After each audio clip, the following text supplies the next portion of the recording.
Okay, there's a big one in here. Let me guess what you paid for it. 800. Because I want a piecemeal. This just, oh yeah. Just get it. So you think it's worth about 50? And we're in Pensacola, Florida today. We're here in the humid, 100% humidity in Pensacola. We're here to meet a collector, Jason, who's become disenchanted with the hobby and wants to get out and get into other things like comics. He has a spectacular collection. He's a Mike Alstott super collector and then a vintage and Hall of Fame autograph collector. So we're gonna go explore his story today, but as we're driving in, we realized we're in the home of the Blue Angels. Planes are flying over, traffic is backed up everywhere, so I'm hoping Jason can tell us more of the Blue Angels story.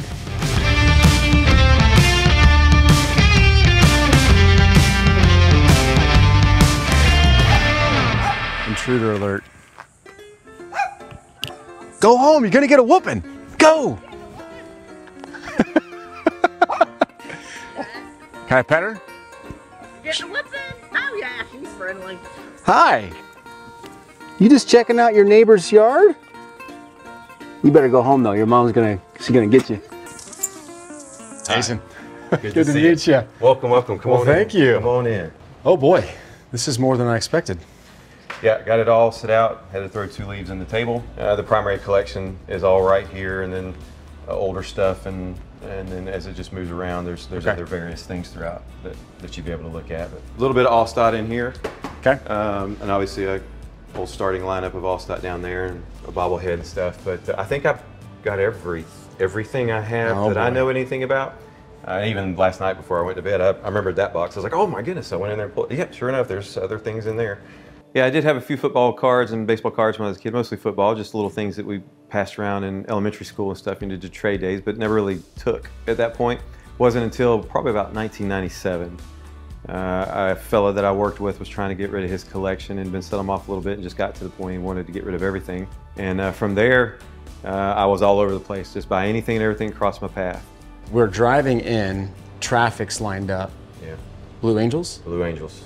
Yeah, it's the base is open to the public. Okay. And so the practices are free, so you can go watch that without the typical crowd. And so the locals particularly, and if tourists and stuff will find out about it, they'll pile in. But again, it's not anywhere near as crowded. It's when they do a show at the beach. They do a show for us every year, either at the beach or sometimes they do it on the base. Oh yeah, you don't even want to deal with that. Cool. So. Well, you did me a huge service because you documented your cards very well. Sports card album, which has been around forever. Right. Right. That's an early stage, card platform. Right. So thank you for doing that. But why are you selling? Probably the biggest reason is retirement. Okay. Retirement's coming up in several months, and just trying to lighten the load. But really close on the heels of that.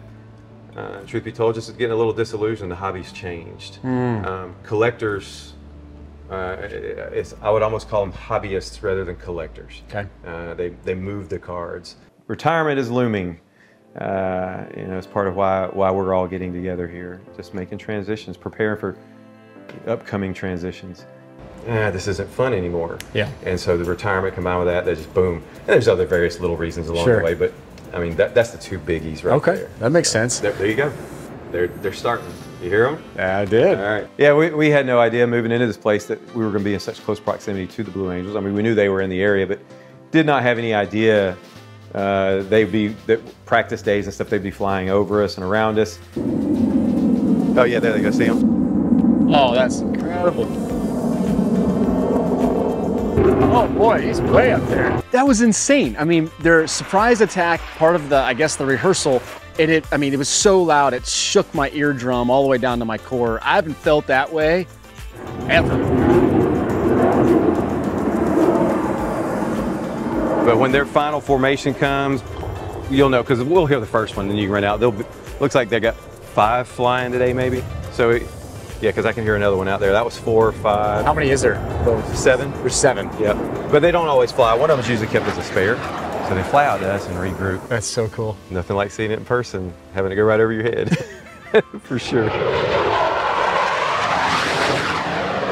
This is a first. I mean, my heart was pacing when they were flying over. Super cool. You see the people coming out. It's a part of the community. Right on cue. Another plane flying over.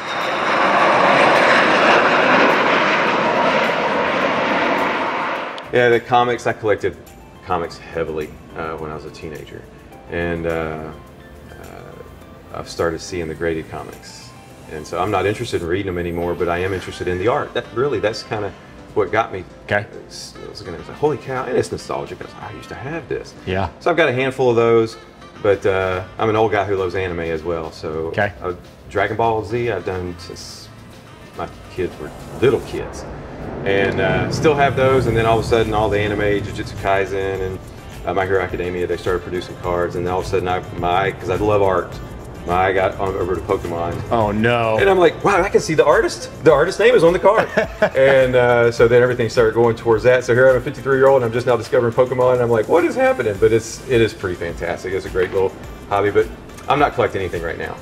Cold turkey, just planning for retirement, trying to live like I'm in retirement, see how that feels. With retirement out there on the horizon, it's, I watch things, some shows on TV where people are saying, man, Mom, Dad left us all this stuff, we don't know what to do with it. And I'm watching my parents do that right now, unload as they are retired. And I'd like to trim it down now, not wait till, much later in life where I'm not able to do it as well. So trimming stuff back now is perfect for retirement. And so I'm always collecting something. I've got records over here and records back there, and I'm thinning that out too. So I got a collector's personality, so it'll probably never stay gone. It'll come back. So tell me about your infatuation with Alstott. Have you seen the guy run? I mean, first time I saw him, yeah. I was like, that is football. That's football right there. Gets the first down, heading for the corner. As the Bucs have gotten the running game going, Alstott over the top for a touchdown. I just loved everything about him. The way he played, the way he acted, the way he did everything. I just enjoyed him. There hasn't really been a guy like him since. There has not. A couple guys maybe, but like. There has not. He was a true running back. Yeah. A lot of people are like, why are you calling him a fullback? He said you're using him differently. Yeah. Where would you rank yourself in Alstott Super Collectors? And did you ever find a guy that you were battling out for cards? I never did find somebody who battled me. Now today, one of the problems today is people are going after the big stuff, so they're jacking up the price when it comes to him. Truth be told, there was one other guy that I would battle it out with, and the poor guy had a house fire. Oh no. And the stuff that didn't get burned, I bought it all from him. So that kind of took him out of the mix. He was my heaviest competition. We would go back and forth. Outside of him, I don't even remember what his name was, what his username, I don't remember any of that, but we would go back and forth. Up to that, after that, it was just me. I feel like I got one of the better Alstott collections, but I have 100% of his rookie year. Matter of fact, I have gosh, the last time I did the stats, if you took one-on-ones out of the mix, I was pushing 90%. So Mike Alstott, totally different. I obviously knew what I was walking into because he sent some information about his Mike Alstott collection. As I researched, there's some Mike Alstott collectors out there, and they're starting to come out of the woodwork to dive into fill-in sets and stuff. So seeing his 3,000 Mike Alstott cards could be an interesting opportunity. I had to date the parallels because there's just so many. I was losing track. This is all your graded Alstott stuff. All graded Alstotts, yeah. There's some pretty choice things in there, but I got to the point now where I was like, I can't remember, and all of a sudden I find myself buying duplicates. I go to put something in the box, like, oh, I already have it. Yeah. That card's ridiculous. Oh my gosh, that card is crazy. That is sweet. So Bo Jackson, Emmett, LT, Barry Sanders. Yeah. Oh, it's Allstott's the only one that matters, though. I mean, there's other guys. Just, Craig, Walter, Peyton, Gills. Forget cares? those guys. They're graced by Allstott's presence on that card. Yeah, I love you got the credential stuff. You had the rubies. You had the PMG. Yeah, it's in order in there. It's not set out, but yeah, it's in order. Precious metal gems and the credentials. I have 6 of those that I had a guy offer me $3 grand on last year, just on those 6, and I was like. Actually, it might have been the year before. Yeah. And I thought about it, and that's actually what brought me back in hard. And I told him, I said, if I get rid of these, that's the end of it. I'll never get those back again, and my entire collection is messed up. And I told him no.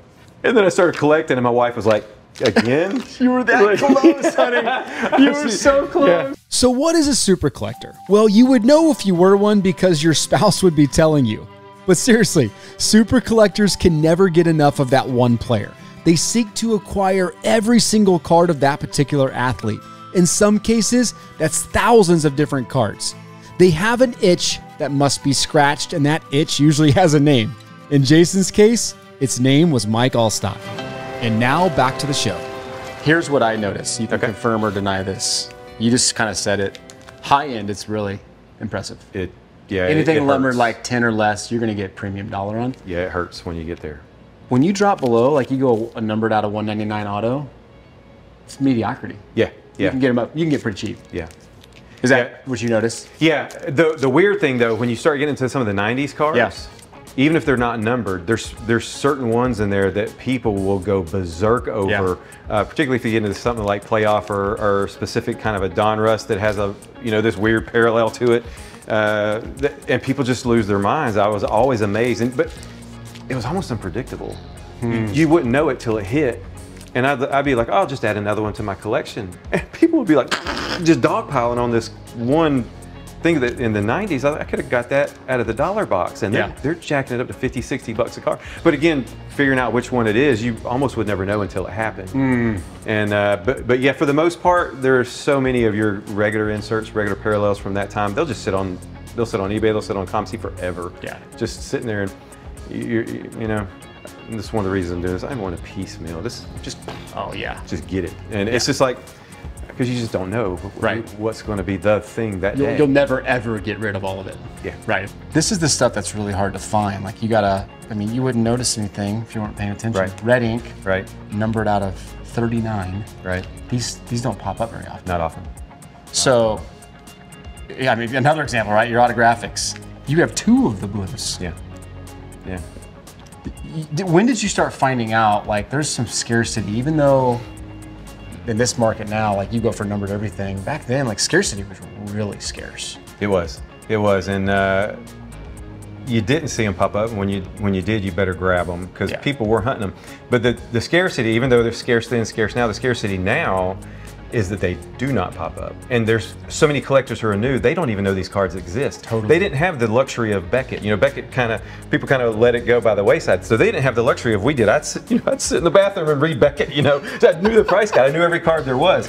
And they don't. So it's all like fresh, new discovery. So when they see these things, they're like, what is that? Wow, And I've helped people learn about parallels. They call parallels inserts and inserts parallels. I'm like, no, they're different. That is literally a different thing. Ah, yes, the good old insert versus parallel debate. Let me clear up the confusion. A parallel is simply a different version of the base set with similar designs and numbering.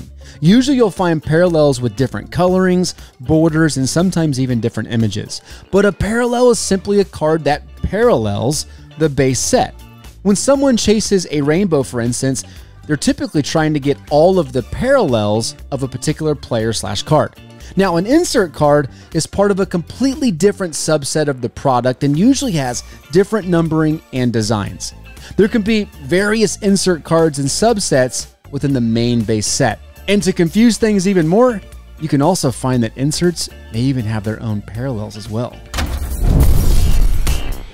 Back to the show. Another great example, SP Authentic 98 greens, common, unnumbered. Still very hard to find. They're not super common. Yeah, no, these are run around pretty good, but you're right. You depend on the player particularly. The Randy Mosses, Jerry Rices and stuff out of this set. Peyton Manning have an auto there? Next one. The next one. He's next one, okay. He didn't, his rookie year, but he didn't have one in this set here. Got it. And then Alstott, the silvers, and then I didn't even know there was a gold. Yeah, I may have only seen one other gold one even from back in the day. People just held on to him. Matter of fact, I may have gotten mine after he retired, to tell you the truth. No kidding. Yeah. And I think what people don't realize too is the farther you go back to some of these, especially these tough parallels, is that you're not just battling with PC guys and super collectors, you're dealing with set collectors. Yeah. That was a huge thing in the 90s and early 2000s. Like, some guy's missing that gold for his auto set, doesn't care that it's Alstott, is gonna bid up this card. Right, that's exactly right. I love late 90s refractors. Yeah. Centurion's gold, was that numbered? To 500. Gosh, this was so awesome. This is the 2023 Mosaic Rainbow, I think we said. Almost complete. Almost. There's a handful, a couple of them that are missing. You're like, gosh darn 2023. They put out 40 parallels. I stayed angry at Prism. One of the main things that sucked me into your collection was David Robinson. Yeah. He was the first basketball player I collected. He was my main PC guy. Really? Growing up. All right. '89, I was 6. I think I started collecting them in '90. I would lay in my bed, hacked into the San Antonio radio station, and would listen to David Robinson play. So when I saw all the Navy autographs, and my dad was in the Navy, so it was like this connection. I'm like, I've never seen this many Navy autographs of David Robinson. I'm really excited to add a bunch of David Robinson autos to my collection. I never went back and bought those autos because I just never got around to it, and I was too young and didn't have the money to buy it when I was young. So this is a special treat for me. I mean, this the exquisite. Yeah. Yep. Navy midshipman. The Admiral. So awesome. My daughter asked me, "You're going to regret this?" That's okay. And that's kind of me. I'm a once the decision's been made kind of guy. Yeah. We're getting after it. We don't have time to look back and regret. I don't regret. This has been fun. It's great. It's great. Yeah. And so whatever's next is going to be great too. I love that. Okay, so we got. So this should be all Hall of Fame autographs, I think, in here. And I didn't distinguish college uniforms from pro. It's just mixed in. At one point, you know, getting that weird tendency, I decided I was going to make a PC of one autograph of whatever year it was, the rushing leader of that year. Oh, wow. But the card had to be from that year and certified. And I almost completed. Of course, you get into older cards, you're not going to do that. Yeah. So you bought these because they're Hall of Famers. Yeah. They're cool cards. I they weren't didn't a part have of a set. Yeah. No rhyme to reason. If a Hall of Famer came up and I liked the card, I would snatch the card. So here's the patchwork set. Or not the set, you have partial in this, I think.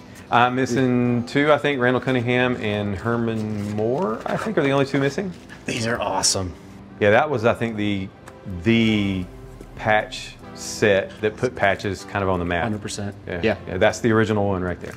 So that's a complete set there. So all Hall of Fame players. A low-end set, but the reason I did that one is it was fun because it was easy to finish that set. And it was all Hall of Famers, every single person. Now there is I think a couple of the basketball players, pretty pricey. The Ray Nietzsche run you between 70, 80 bucks. But there's a couple of the old, and I'm sorry, I don't know basketball, but I remember I paid 150 for one, I think 120 for the other, of the basketball. Bob Cousy, am I saying his name right? Yeah, yeah. I think that was one of them. You got quite a few Barry Sanders autos. Gale Sayers, he's no Mike Alstott, but so 99 Donruss private signings. Yeah, I think the biggest card in there, even maybe not by price, but the biggest card in there is Derek Thomas. Thomas? Yeah, not Derek the Thomas. Rice, That's one of his last autographs before he passed. Before he died. Yeah, Barry Sanders, Jerry Rice, Terrell Owens. Oh boy, that's the monster one. The Bart Starr is probably probably the single biggest card I got of all my sets. Was that the last card you needed, so you had to snag it? Believe it or not, no, Phil Simms is. And the reason I haven't bought the Phil Simms, whatever pen he used, his autograph fades off the card. And I don't want that, I want a clear one. And I've let a bunch of them go by, because I'm not gonna, I didn't want it, where's the autograph? But somebody told me one time, they said you should just get it, meet him in person and let him sign it for you, because the autograph is almost invisible on everyone I've seen. So that's the only one I'm missing out of that set. So these are Team Thread quads. Yep. I remember when those came out, people went berserk, especially if you land one that had multiple colors, you know, like a patch on it. Yeah. People went crazy for those.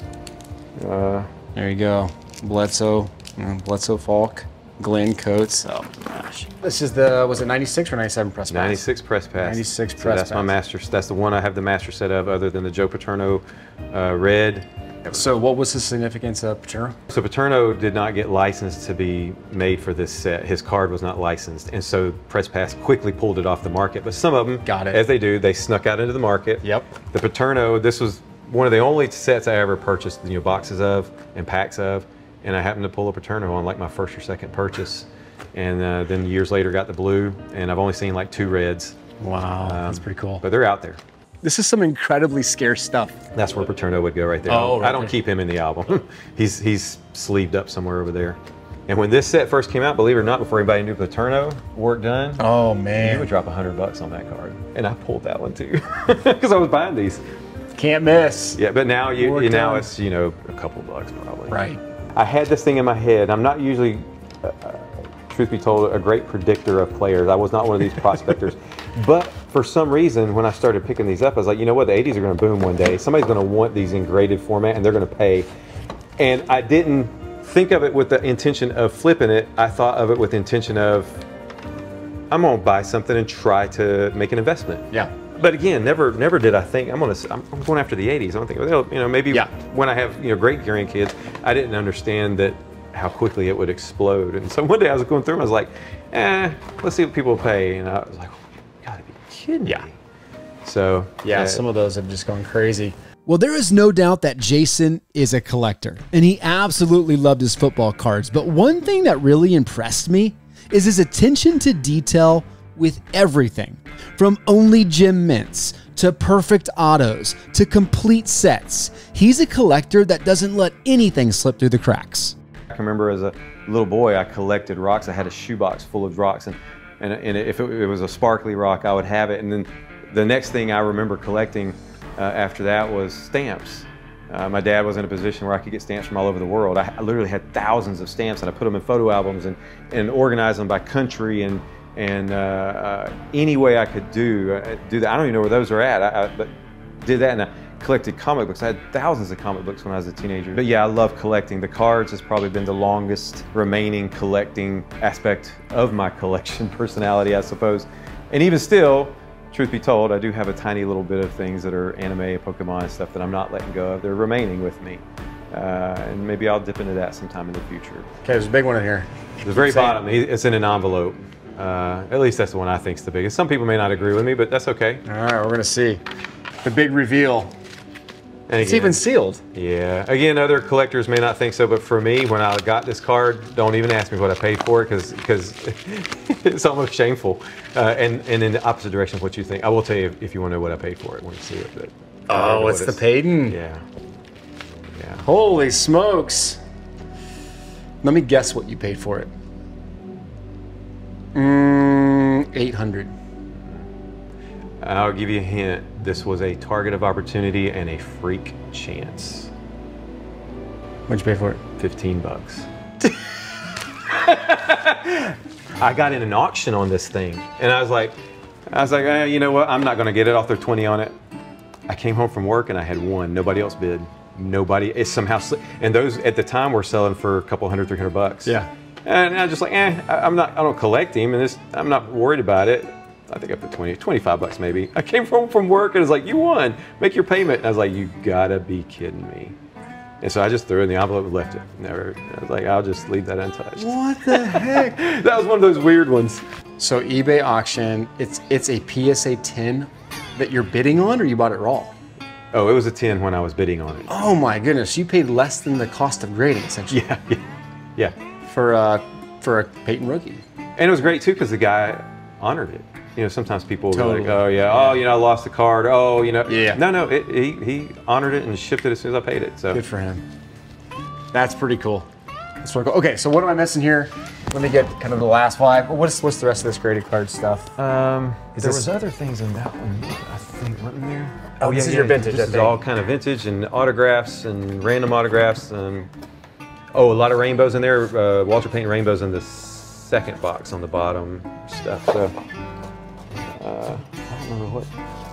Oh yeah, this is some of that skateboarding stuff. So that's complete sets. Yeah, that one there I might be missing one or two. So I'm missing the Rob Dyrdek out of that set, but the other one, the Rage Graffiti, Rob Dyrdek's original certified autograph I do have. Oh, and actually Travis Pastrana, his first certified autograph is also in that Rage. I've had people come at me after that card. You want a serious card? That, no joke. I'm not just building it up. Travis Pastrana's first one is in there, and he was pretty serious when it came to extreme sports. But there's some pretty big names in there. So why'd you dive into this type of stuff? Because I skateboarded when I was a teenager a little bit, and then my son had the Tony Hawk PS1 video game. Oh yeah, so we were all about it, just cheat coding and you know. And I think the box beneath that has just other autographs, maybe. Oh no, that's going to be where you get the Rainbow. Rainbow Central is coming up. Oh, and there's a 101 Harrison Butker in there, just hiding in there. Okay, so tell me about the Harrison Butker. You have some cool Butkers. Obviously, being a Kansas City guy, I care about Butker. He's been getting a lot of heat recently. Yeah, and that's why I got after him too. I appreciated the heat.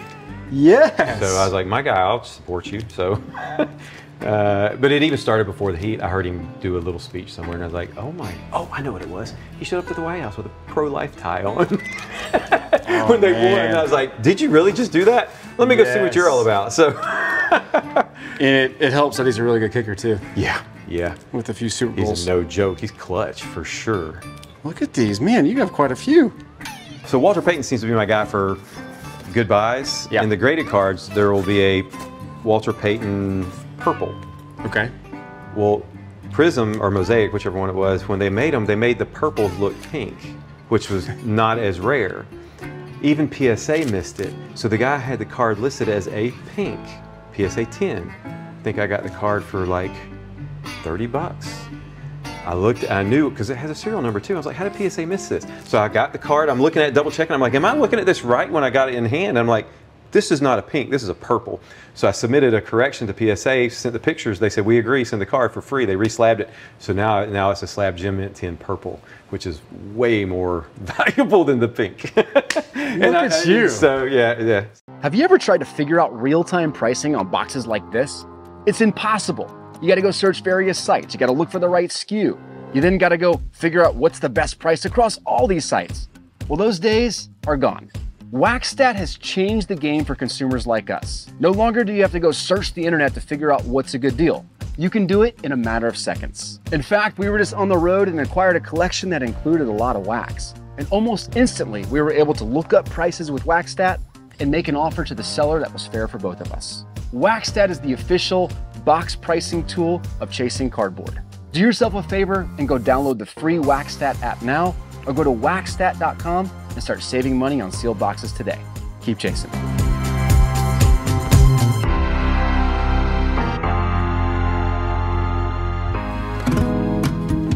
When I enlisted in the Navy initially, I did it to get away from a home that was always making me go to church. Wow. And now, so here's irony. Now I find myself back in the military as a chaplain. Became before the Navy, became a church planter and a senior pastor. I've been a youth pastor. And ministry is wonderful. Dealing with the people, pouring into people's lives and being able to pass on that word of God and to work in the Spirit of God like that. And it's no different here as a Navy chaplain. It is the most fulfilling job I've ever done. It's the greatest job I've ever done. There's no way I could ever boast on it enough or about it enough. You get to interact with people of all ages from all places, going through, you name it. They're going through all kind of stuff in their lives. Everything from you get to celebrate. One of my favorite things to do is marry people. I've done so many weddings. Standing on the beach with bare feet, that seems to be the number one way people want to, no matter where in the world. Can we get married on the beach, chaplain? Yeah, let's do it. How do you want to dress? We're just going to come out in a button up and no shoes and maybe some khaki shorts and stuff. And I've married so many people, and so I get to be there that beginning part of their life, all the way to, and then everything in between that chaplains do. When I say it's a complete ministry, there is no more complete ministry than military chaplaincy.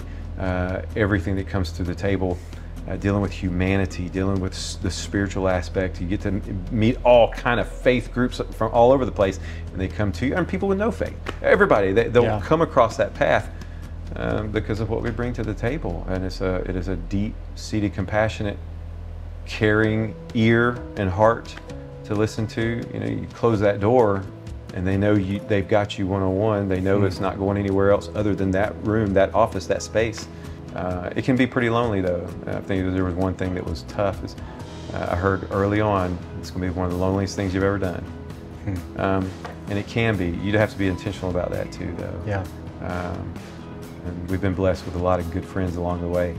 No greater friends I've ever met, and then in the military. Just that you're going through that together. And I love the people I work with. So most of the value in his collection, I mean, first off, it's not a ginormous collection. It's, I think, 5,000 to 6,000 total cards. The graded stuff's all gonna be Gem Mints, BGS 95s or PSA 10s. You got a lot of Hall of Fame autographs. His sets will probably move pretty well because they're very specialized. You don't have a lot of the lower tier stuff that's going to see slower results. A lot of the things are going to be worth putting the work into. First off, the Alstott stuff is different. The Robinson stuff, David Robinson's sucked me in. But you paid very close attention to the cards you got. You mentioned this, and everybody kind of says this in emails. There's no fluff in my collection. There's not a lot of fluff here. Yeah. Maybe the Jags. That's the Jags might be a little fluffy. Fair enough. Jags might be a little fluffy. But this is the stuff that I love buying. So I want to work out a deal, obviously. But you're very in tune with what you have. You got everything on the sports card album. You probably got spreadsheets behind the scenes. You're rattling off numbers. Do you know what you want for it? Not exactly, and, Okay. and that's just the truth. I think the initial, just throwing a bunch of numbers together based on offers I had received within the past year and a half, 2 years or so, seeing what I was competing with people and knowing what I was paying versus them, particularly when I get into auctions, seeing what people were listing for, and how quickly, if I had that occasion that I didn't jump on something, Yeah. see, oh gosh, it went for that. I paused to see, and it did. And so my starting point was the one offer I told you about for the gyms and the credentials. That guy offered me $3 grand for 6 cards. Mm-hmm. Then knowing the Jaguars and the Jake Plumbers that I have sold, knowing what I've made off of that, I started putting it together, and then I would take a few from each kind of category. And I felt like, and you can correct me, you know, you're definitely more in tune with the numbers, active numbers. I felt like at that point that a low conservative estimation for it was around 50 grand. Okay. That's market value. And I felt like I was low, but I was trying not to overshoot this thing and be like, oh yeah, my collection's worth 160,000. Yeah. No, I was trying to be conservative in it, and that's just my best educated guess. Yeah. So you think it's worth about 50? Yeah, on the very low end, if it's a really bad day, I think it is. Okay. Yeah. And if you were to say most of my value is in this part of the collection, what would you say? I'm gonna go with the autographs and those rainbows, the higher end parts of the rainbows. Not that people are gonna buy a rainbow. They're looking for those higher end ones. So that, I'd say the autograph portions, those, and I'm talking not just the Alstott autographs, Yeah. but you get into some of those cards that are in the sets. I don't think often of the graded, but maybe collectively that'd probably be the biggest money, I suppose. But just generally, you know, I think of those autographs and seeing how people get crazy after some of that stuff. Because not all those graded ones are super high-end players. They're just players that were studs in their day. They may never make the Hall of Fame, but I think the probably the biggest portion would be autographs across the board, and then the rainbow, the buildup of the rainbows. Okay. Regardless of year, so some of those rarer portions of the rainbows. So tell me then real quick, because you just mentioned you've started noticing values of like Jake Plummer and stuff. What have you started noticing? Nobody cares about him right now in the collection world much. There's a handful of people, and I think I probably sold a lot of those to the same groups of people. Yeah. But even Plummer, for one of his credentials, I realized $700 off of one of his that I had once upon a time. That was just a couple years ago when I first like, well, let me start culling the herd, so to speak, thinning out. Yeah. And the guys I don't collect anymore. I loved him back in the day. I still love him. He was a fun, exciting player. Yeah. But he doesn't have a following. But even out of his stuff, there's some of those cards right there. But yeah, I guess what I'm seeing is you know, the stuff that I'm peeling off. There's not a great interest. You know, people aren't exactly chasing the Brunels, the Jimmy Smiths, the Jake Plumbers, things like that. So it is what it is. Yeah. Does that make sense? Yeah, it is. It does. That's kind of the way I came into this looking at Mike Alstott. Thinking I don't want to overexpose myself too much on Alstott. You know, you run the risk with an Alstott, you know, player collection like this. That's very niche. You don't know how many of those buyers are really out there. The high-end stuff you're going to move, but the mid to low-end stuff you're going to sit on for a lot longer because he's not a tier 1 name, and it's a lot of time for very slow results. So I'm factoring that into the way I'm going to price out the Mike Alstott stuff. I don't want to get caught too deep into overpaying for Mike Alstott right now. His high-end stuff's going to move. Yeah. No doubt. Yeah. The mid to low-end stuff's going to take a long time to move. It could. It could. And you're 100% correct on some of the lower end because there's so much of it. You know, we're on the tail end of that junk wax stuff. You know, I mean, it's 96, but still mass production. Totally. And even his rookie year, there's some of that I can buy that. I got probably 100 dupes of like upper deck rookie year, you know, so yeah. Yeah. Well, some of that too, I'm looking at comps, I'm thinking, okay, I wonder which ones you bought. Some of those you probably bought, maybe a lot of those you bought. And if you strip Jason out of the market, how much does that affect Alstott values? You probably don't control the market. Obviously, you don't control the market, but you influence it, and you're out of it. So, okay, with all that said, you think it's valued around 50. What was the price you were thinking? If that's the case, what's the price you're like, okay, take it all? I value it somewhere between $33,000 and $36,000 in terms of like resale value. So for me, a solid number is going to be in the low 20s. Like that's where I think I want to be. You get it in your hand, you see the cards, you hear the stories of him buying cards and filling sets and the nostalgia, the emotional attachment. We might be really far apart. I truly think we might be really far apart. I'm hoping we're not, but I really want this collection. So you don't have a number? I'm sorry, I don't. I honestly, goodness, I truly have never really thought about where it would land. Yeah. I don't have any idea. Okay. Because I didn't know if I was under significantly, over significantly. It's just my best conservative, educated guess on what it's worth. Yeah. On a good day, or a bad day, rather. So I told you coming in, I had an advantage in this collection because you documented it well. And thankfully I had some time. Yeah. And I went through and probably spent time overpricing everything in a spreadsheet because I could. Yeah. So I could. I had you pegged, and this is being very conservative on Alstott, so keep that in mind, very conservative. I had you pegged somewhere between 38 and 42 in value, like sellable value today. Okay. I didn't include any of this stuff down on the floor because it's just, it's there. I didn't even know it was a part of it. Yeah. I wouldn't say it moves the needle too much. Right. Obviously. No. But it's pretty darn close, I think, to what if you put the work in, you're going to sell it probably for around 40. Right. Alstott changes things if I'm totally off on that. I put it around 6 on Alstott.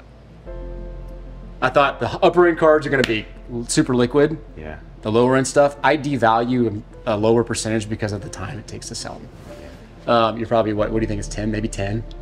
Sounds like you're... For the Alstotts, and here's why I would think, so I thought that was probably the bulk of the money. And then you had the star cards intermingled in sets and stuff like that. Because I know what I made on just the Brunels and the Plumbers by themselves, which was over, gosh, just piddling them out close to $8,000 by themselves, and I still have tons of those. And then $3,000 just for 6 of the Alstotts. Now they were big ones, so I was thinking a little bit higher, and that's why I felt like 50 was conservative on the low end. Mm-hmm. And I do know when I stopped collecting, people were really finding out about Alstott, and they were jumping on. You're right, the high end stuff, low end, whatever it is, what it is.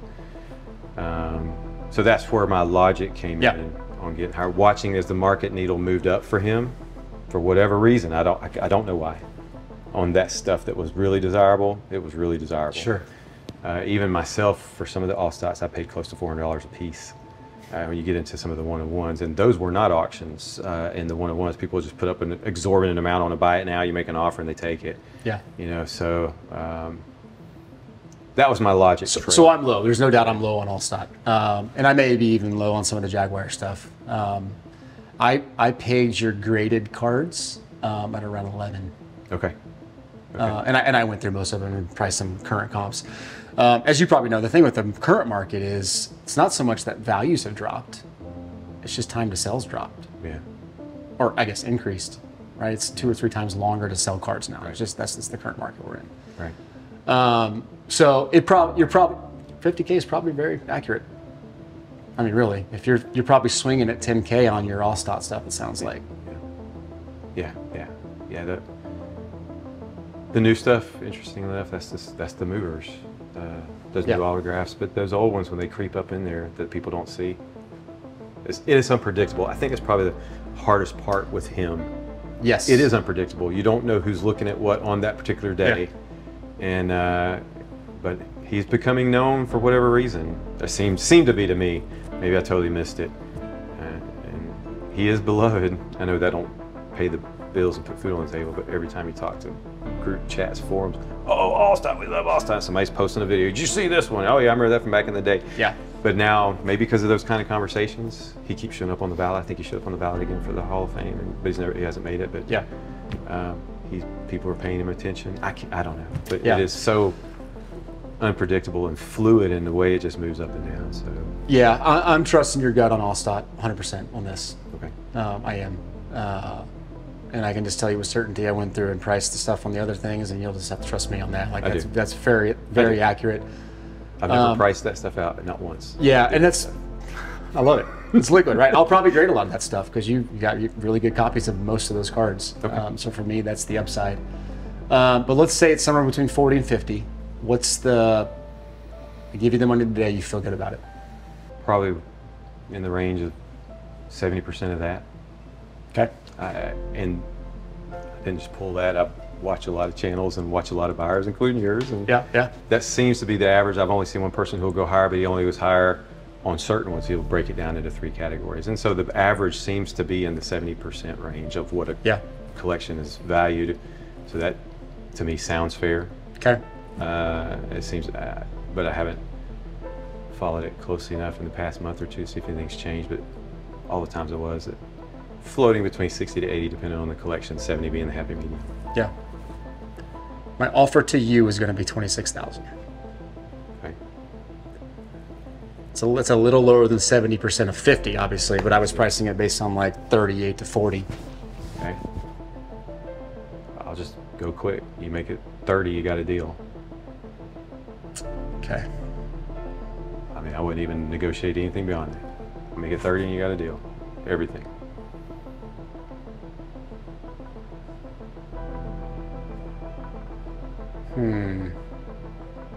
Show me the Jags one more time. Okay. So when you say like Plummer and Brunel stuff.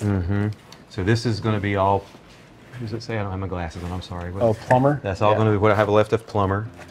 And then the other long box right there is all Brunel, I think, and there's Fred Taylor in there. Some pretty decent things from him, so there's some pretty low numbered stuff in that. That's 25.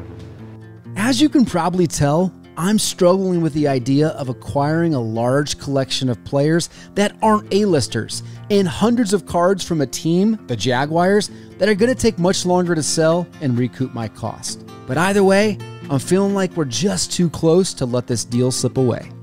I went completely berserk on Ernest Wilford. I don't know why. I just love the guy. He didn't play for us very long, but I got probably the largest Ernest Wilford collection right there. That's it. You got Ernest Wilford. I'm next. You didn't mention that earlier. You should have led with that. I was holding my best card for last. That's why. If we all come to a deal today, I would love for them to land in the hands of people who sit there fascinated by Mike Alstott, who sit there fascinated by the Hall of Fame players, or a rainbow builder who wants to, who there's cards in here that maybe could complete the rainbow. The hobby's been important. It is an important part of my life, has been. I've loved it. And to have it go on and remain in the hands of someone that maybe one day they're looking at it and go, wow, I remember the day that I got this, or maybe this is the card that brought me into the hobby, or this is the missing piece to what I needed. That would be wonderful to me. And I don't have to know that it happened. I love just the idea, the thought that it could. I think there's enough to make up the middle ground, but maybe not. Yeah. But it's up to you. 30K it is. Okay. It's a little higher than I wanted to go, but I'm trusting you. You got good stuff in there. It'll be worth my time, I think. Okay. Sounds good. Deal? 30,000. 30,000. All right, man. I appreciate you. Thank you. If you want it, I know I have a box of NASCAR die cast. I was going to throw out here too. I could not find it. I don't if want I find it. that, I'll send that to you too. No, you don't want that? Okay. No, I do not want it. All right. Those usually end up in boxes that I never touch again, so. All right. Jason, exceptional dude, incredible background, just an encouragement to be around. That was probably the biggest takeaway I had. His collection I loved. I really meant that when I said it. I wanted to stay around 25, but he was very convicted about what he thought between 40 and 50 in value. So we made it work. Sometimes you just have to swing in the direction of the seller. Sometimes you can convince them to swing in your direction, and you just take it for what it is. But I'm super excited. Now we're headed to New Orleans for our next deal. We're running out of space though, so we're gonna have to do what we always do, and that's grab a trailer.